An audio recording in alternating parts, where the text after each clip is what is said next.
नंदेड़ के पास बसा है रायपुर गांव। यहाँ सूरज भी जैसे डरता है चमकने से। दिन ढलने के बाद भी परछाइयां लंबी होती जाती हैं। हवा में डर घुला हुआ है, जैसे गांव वालों का साया। क्योंकि रायपुर एक काले सच को छुपाए हुए है, एक भयानक सच्चाई जो पीढ़ी दर पीढ़ी सुनाई जाती है। यह चुड़ैलों का अड्डा है। रायपुर के लोग इसी खौफनाक कहानी के साये में जीते हैं। वो काले जादू की बात करते हैं, चांदनी रात में किए जाने वाले भयानक जादू टोने की। वो कहते हैं चुड़ैलें अमर होना चाहती हैं, मौत को मात देना चाहती हैं, हमेशा के लिए जीना चाहती हैं, और उनकी जिंदगी का अमृत है मासूमों का खून। जैसे ही सूरज ढलना शुरू होता है, धूल भरी सड़कों पर लंबी डरावनी परछाइयां फैल जाती हैं। लोग अपने घरों में कैद हो जाते हैं। दरवाजे बंद, खिड़कियां बंद, अंधेरे में कोई बाहर निकलने की हिम्मत नहीं करता, क्योंकि रात चुड़ैलों की होती है। उनकी हंसी ठंडी और तेज बर्फ के टुकड़ों की तरह खाली गलियों में गूंजती है। कहते हैं चुड़ैलें इंसानों के दिमाग को काबू कर सकती हैं।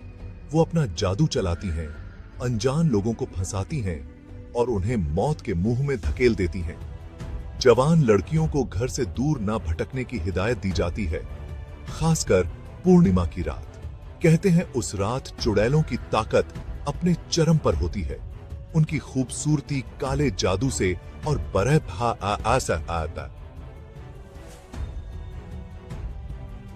जाती है और उनकी आंखें एक अजीब रोशनी से चमकती हैं। गांव के बाहर एक टूटी फूटी हवेली है, जिसका भव्य चेहरा अब धूल और खंडहर में दबा हुआ है। लोग उसके बारे में फुसफुसाते हुए बात करते हैं, उससे दूर ही रहते हैं। गांव वालों का मानना है कि उस पर श्राप है। वो चुड़ैलों की सबसे खतरनाक टोली का अड्डा है। उसकी टूटी दीवारों के पीछे कहते हैं कि भयानक अत्याचार हुए हैं। कहानी है कि उस हवेली में कभी एक अमीर खानदान रहता था। वो खुशहाल और दयालु थे, लेकिन उनकी खुशी ज्यादा दिन टिकी नहीं। एक मनहूस रात चुड़ैलों का एक झुंड हवेली पर टूट पड़ा। उनकी आंखों में जलन और नफरत की आग थी। उन्होंने पूरे खानदान को मौत के घाट उतार दिया। उनकी चीखें रात के अंधेरे में दब गईं। सिर्फ एक कमरा बचा रहा, जिसे किसी अनजानी ताकत ने बंद कर दिया था। कहते हैं उस परिवार की आत्माएं आज भी उस हवेली में भटकती हैं। उन्हें शांति नहीं मिली। पूर्णिमा का चांद आसमान में लटका हुआ है और उसने पूरे गांव को एक अजीब लाल रोशनी में नहला दिया है। यह रात डर और इंतजार की है। लोग अपने घरों में दुबके हुए हैं। उनके चेहरों पर डर साफ झलक रहा है, क्योंकि आज की रात चुड़ैलें बेचैन हैं। उनकी ताकत अपने चरम पर है और हवा में अनदेखी ऊर्जा का संचार है। एक जवान लड़की डर से उसकी आंखें फटी की फटी रह गई हैं।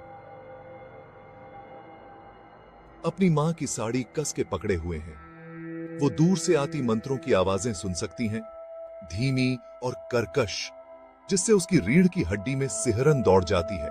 गांव के बुजुर्गों द्वारा सुनाई गई कहानियां उसके दिमाग में घूम रही हैं। बलिदान की कहानियां, गायब होने की कहानियां, खून की प्यासी चुड़ैलों की कहानियां। सालों से रायपुर से आदमी गायब होते रहे हैं। वो बिना किसी निशान के गायब हो जाते हैं, पीछे छूट जाते हैं। उनके हैरान परिवार वाले और अनगिनत सवाल। कुछ लोग फुसफुसाते हैं कि उन्हें चुड़ैलों ने फुसलाकर ले जाया होगा, उनके दिमाग को काले जादू से अपने काबू में करके। दूसरे मानते हैं कि उन्हें चुड़ैलों की अमरता के लिए बलिदान कर दिया गया होगा। इन गुमशुदगी ने गांव में डर का माहौल बना दिया है। लोग हमेशा डर के साए में जीते हैं। न जाने अगला शिकार कौन होगा। पुलिस ने जांच की है, लेकिन उनके हाथ खाली हैं। यह गुमशुदगी एक भयानक रहस्य बनी हुई है, उस काली शक्ति का सबूत जो रायपुर को अपनी गिरफ्त में रखती है। रायपुर गांव डर और अंधविश्वास के जाल में फंसा हुआ है। चुड़ैलों की कहानियां पीढ़ी दर पीढ़ी चली आ रही हैं, उनके अस्तित्व में रच बस गई हैं। क्या ये कहानियां सच हैं या सिर्फ उनकी कल्पना की उपज, यह सवाल उन्हें हमेशा सताता रहता है। लेकिन एक बात तो तय है, यह डर असली है। यह गांव पर कफन की तरह छाया हुआ है और एक सामान्य जीवन की उम्मीद को दबा रहा है। और जब तक चुड़ैलों की कहानियां सुनाई जाती रहेंगी, रायपुर फुसफुसाहट, साए और अकथनीय डर का गांव बना रहेगा।